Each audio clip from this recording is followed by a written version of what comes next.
It's 4:40 in the morning. Very foggy.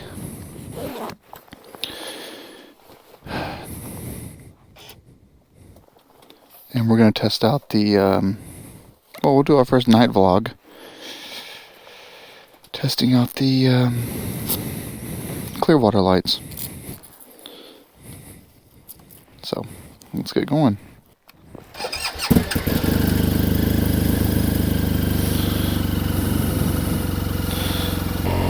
Whew.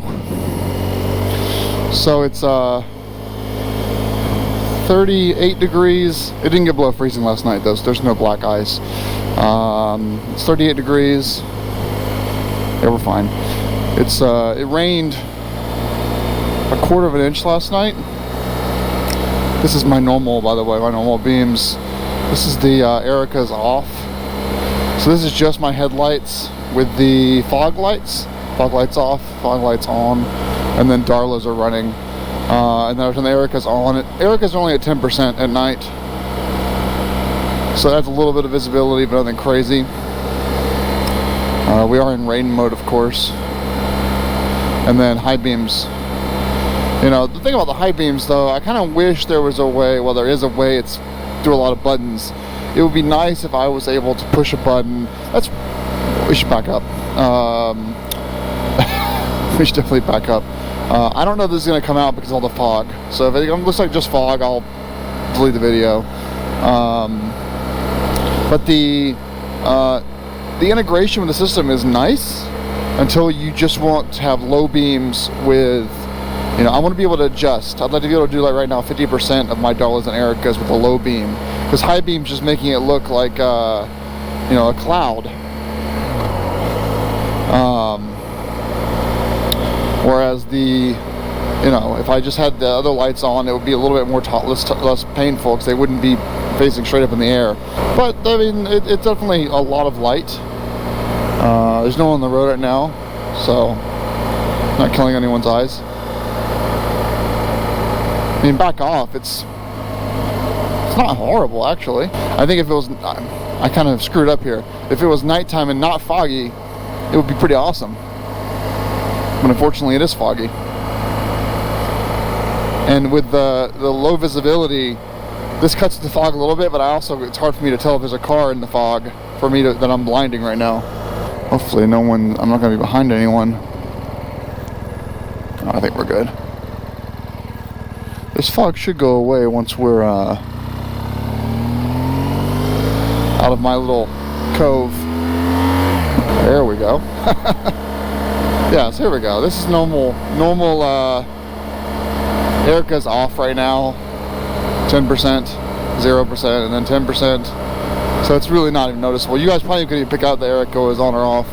But yeah, this is super helpful. And of course I'm not speeding because visibility is still pretty low, so I don't want to hit a deer or anything.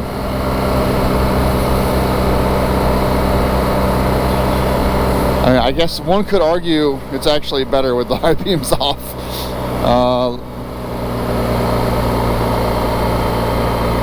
Well, the good news is people will see me coming.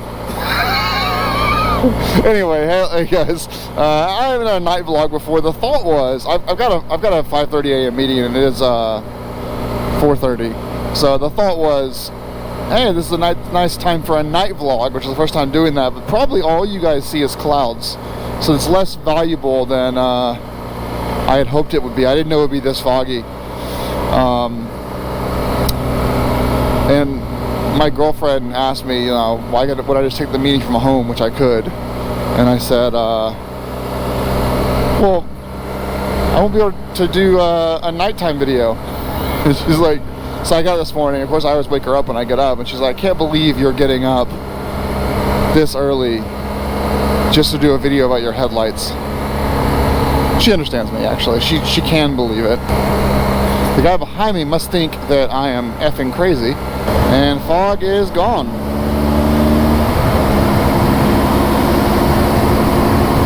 Yeah, this is great, huh? It's a ton of light going forward. Fog is certainly not helping me at all. but lots of visibility. I don't know if I can go back to not having these on my bike. Truly, I mean, this is itself nice. Because right now you're looking at just the Darlas and the auxiliary lights. You know, and the Erica's at 10%. It's fantastic. And 10% is already pretty crazy. Anyway, enough of the lights. Yeah, so I'm going into a meeting. I've got the office does open at 5, so I'm able to get in at 5 o'clock. But it's going to be a great day. It's Friday. I'll be able to get out of here at 1 o'clock, which will be nice, and start my weekend after a nap, of course. I do have to go home, change into my other clothes, to go get in the car, get the dog, because the dog is at daycare. Oh, by the way, the VW dealership got a 2018 Golf R. It's the first one I've seen in the area. They've got it parked right out front in the rain, of course, not inside, as they should. Beautiful, beautiful looking front fascia.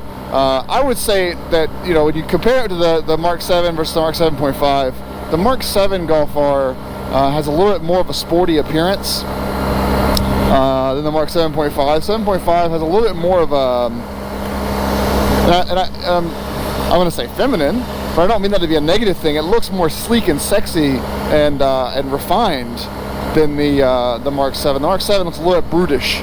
That's just my opinion. I think it's a little bit, the lines are a little bit smoother, more liquid. The headlights taper a bit more, and then they've got these little, the double U's that I have in my running lights are now kind of doing this like L motion, and the I guess you were foggy. And of course the wheels, the new wheels, I think are disgusting. But how many people buy GTIs and Golf Rs that keep the stock wheels? I guess most people do, statistically, but enthusiasts don't. Volkswagen, I mean, I think they nailed it with the silver and black Pretoria wheels. I mean, those are the best wheels they've ever made. On these like those, and some of the S4 wheels are also nice. The most recent S4 wheels, but the current GTI Golf R wheels, the OEMs for 2018, horrendous. Then again, the GTI ones are better than Daytonas were. Daytonas, Talladegas? Anyway, or the Austins. I don't like the Austins either. But that's pretty cool to see. As for me, I mean, it would cost me about $4,000 to completely modify my Golf R to look like the new one from the outside. I'd still be missing the new, cooler, larger touchscreen inside. So, meh. Well, short video, I guess. Unfortunately, I thought it would be early enough I wouldn't have any of their cars on the road, but it looks like that was not the case. I still have to deal with people. But I also live near a hospital, so... But we can do it here. Yeah, I mean, you can see it through the trees right there. And by the way, I actually forgot that I should be a little more careful because of the rain. So, here's what I was thinking. I was thinking about selling one of my Ericas for someone that maybe has a Krista that wants to do a hybrid setup with an Erica and Krista, and grabbing a Savina, just a single Savina from Clearwater. I don't know yet. The Darla and Erica combo, they're both 20-degree beams, which are wide beams,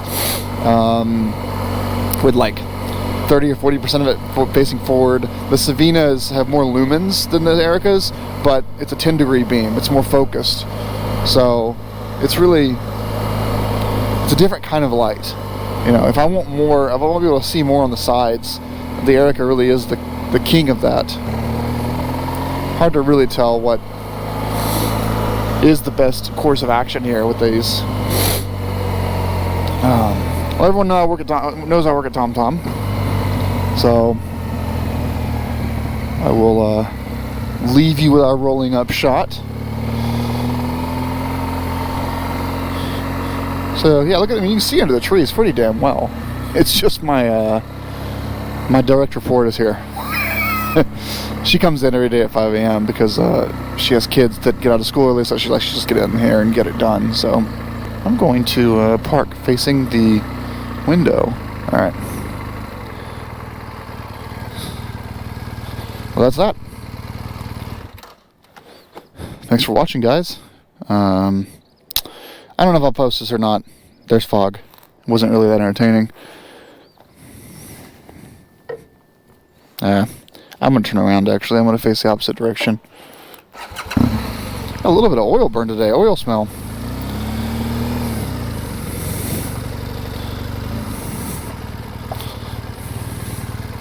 There we go. That's better. Alright, guys. Take care and rock on. And thanks for watching.